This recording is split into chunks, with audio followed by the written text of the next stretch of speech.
Everyone, this is Jeanette Martin of the MYBC Consulting, also known as Move Your Bum Chum Consulting Facebook page, and the owner of this particular fun way to get to know people. It's Where in the World is a W5 story session today with who? With Manny. So Manny, tell us five who's. What are five who hats that you wear in this world? Oh, five. Well, I'm a husband and a father. That's one who. I'm also an immigrant to Canada. Well, already a Canadian, but 12 years ago I came to Canada. So I'm Canadian, Israeli Canadian. I'm also a nurse in an ICU, a real estate investor, and a mortgage broker. So I have a lot of views. I know, don't we when you think about that word, it's like, oh my gosh, I do wear a lot of who hats. So as a dad, I'm going to unpack two of them so people can get to know, and I can get to know your W5 story a little deeper. So as a dad, what are some of the things you like to do with your children? Let's answer that question first. Oh, that's a quick one. I tried to get away from their mom's way of raising. I realized that she would do a way better job than I would. And I'm just trying to let her follow her leads. Just follow her lead. That goes to the phraseology, happy wife, happy life. I think that is where that comes from. And let's unpack the mortgage broker. Well, you know what? There's two. Yeah, I'm going to break my own rule. I'd love to know what do you do as an ICU nurse? Let's kind of answer that question. So I still work in one of the busiest ICUs in Western Canada. Mm-hmm. We just spent the whole pandemic taking care of patients with complicated COVID infections. Mm-hmm. So yes, COVID is a real thing. Yes, we need to be as careful as we can and follow all the guidance as much as we can. Mm-hmm. To not get it, and maybe this is a place to give a big shout out for all the nurses and with them all the first responders. That's, we're talking paramedics, firefighters, police department. Some of them, we don't really realize that firefighters and paramedics are actually going into people's dwelling, and they are the most exposed and the least protected, and with basically no backup, right? So they're really, my heart goes to you guys. And then in the hospital, everybody's still talking about doctors and nurses, but we have a huge staff supporting our work there. Mm-hmm. It goes to stores attendant, housekeeping, security, right? That in the first wave, like security would have, cleared the way because we didn't know what we're dealing with and how much distance we need and all those things. And there's a lot of people involved in really, really close contact. So special shout out to them. So absolutely. Yeah. Next, who hat was your mortgage broker. So what do you do as a mortgage broker?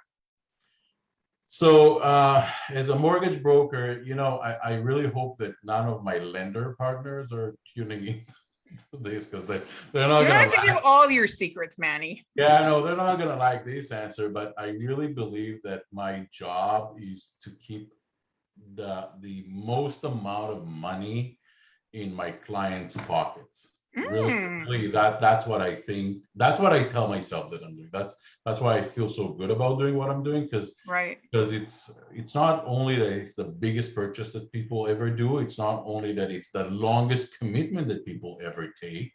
It's also the most expensive one, right? So if I can make a small tweak or a little difference that keeps more money in my clients' pockets and not in the lender's pockets, then I've done my job right.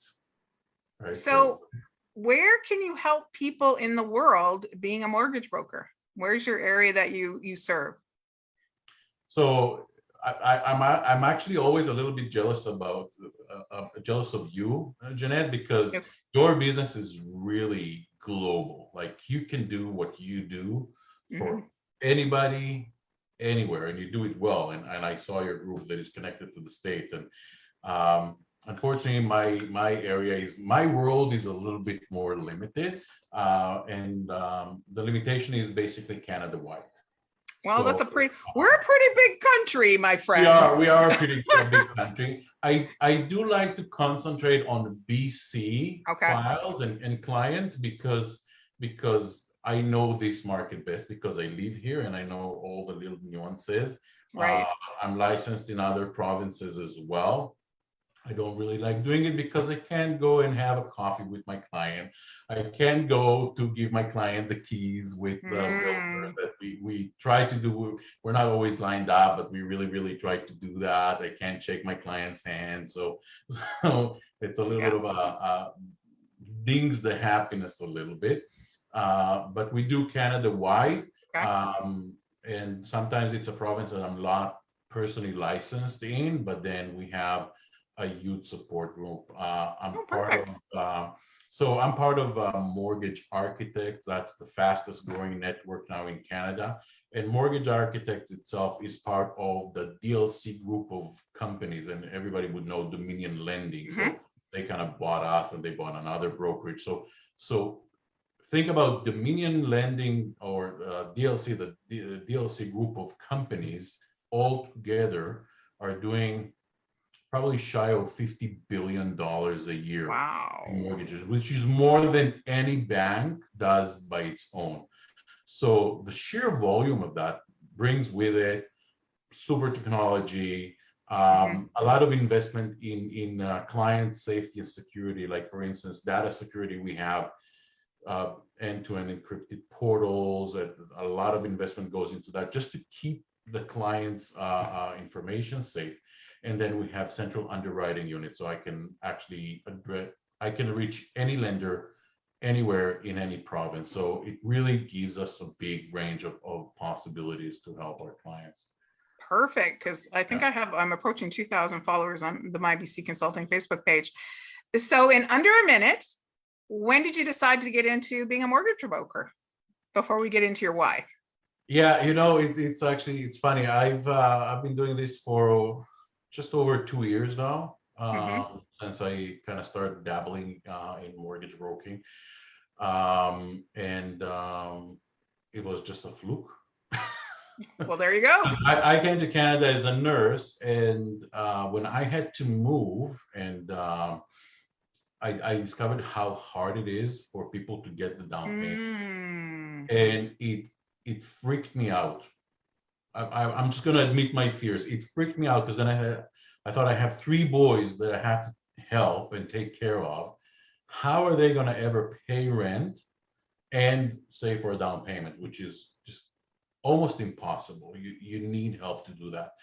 So then I started investing because I said, okay, I'll buy a small condo, and I bought really something that was not looking promising at all. Bought a small condo, and I said, okay, within the next 15 or 18 years, I'm gonna pay off most of it with, offering it as rental housing, and then I'll be able to sell it, and I'm gonna give each one of my kids, a small nest egg so they can start their life, and they'll take it from there. Then I found myself renting my basement. I found myself buying that investment property, and then the portfolio just started growing slowly and gradually. So, and then I discovered, oh, this has changed my whole life. And the whole economy of the family changes when you do investments like that. And all of a sudden, there's all kinds of possibilities that are opening up, and I can help other people do it.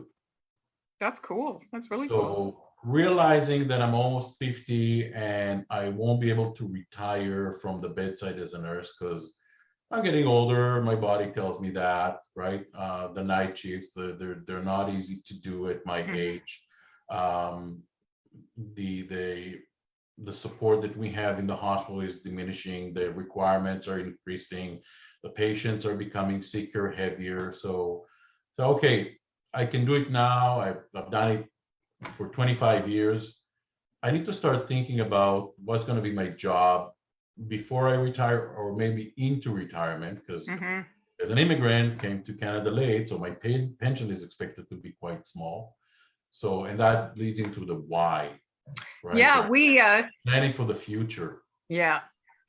We have a unique why. And before we get into the why, so full disclosure, because for about 3 weeks in a row, I've been saying you got to tune into when I'm talking to the mortgage broker, because we have a unique why story connected.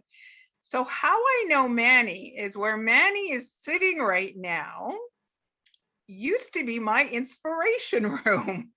Manny purchased my house in Walnut Grove area of the township of Langley, my house.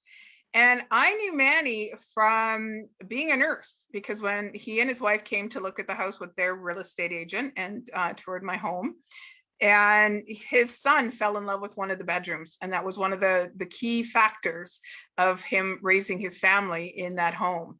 And so fast forward about 2 years ago, I think we met in person once at a networking event, and it didn't clue into me because there was a lot of people in the room. And then since we've been Zooming, getting to know each other in different avenues, I remember I said, I looked at your background and you've now moved to a shelf, and went, that backsplash looks really familiar. And he goes, Jeanette, I'm the Manny who's the ICU nurse who bought your house. I'm like, oh my gosh, of course you are. So, and it's been an absolute joy, Manny, watching you raise your boys, and what you did with the basement, because my parents lived in the basement suite, and you made a couple of bedrooms instead of one, and watching you help a family grow and thrive in your basement suite over the 5 years that you have lived in that house. So that's how I know Manny. I don't know his mortgage story, but I definitely know his family story. So I'm thrilled that you are still thriving in my old house, because I know for about 13 years I thrived at it.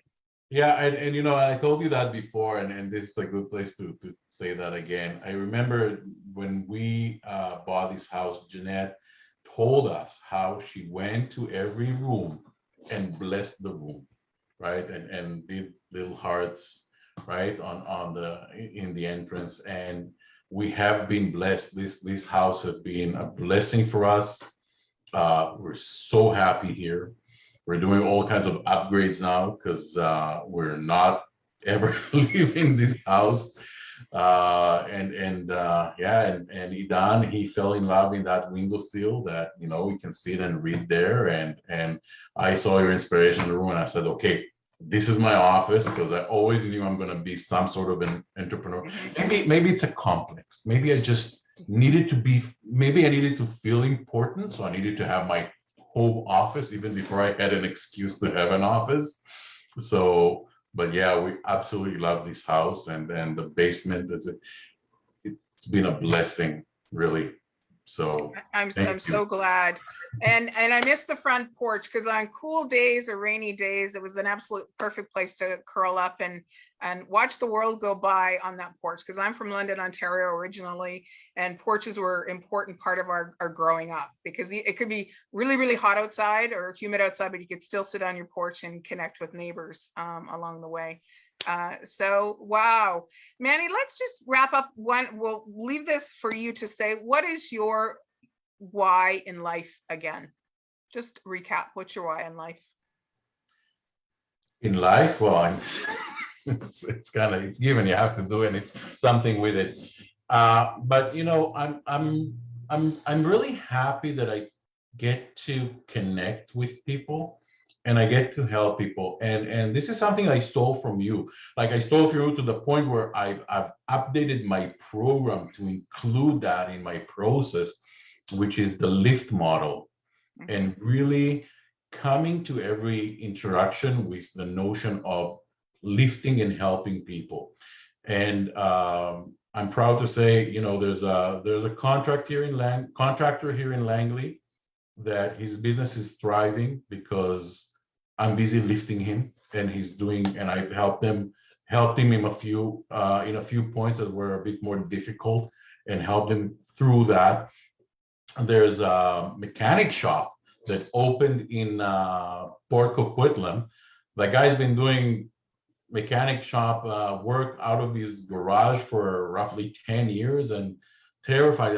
I don't know if I can open. I don't know if I can. It has all the, red seal, all the certificates, everything, accumulated all the tools and everything. And I said, no, we're opening. We're opening. Do you want me as a partner or just as a support?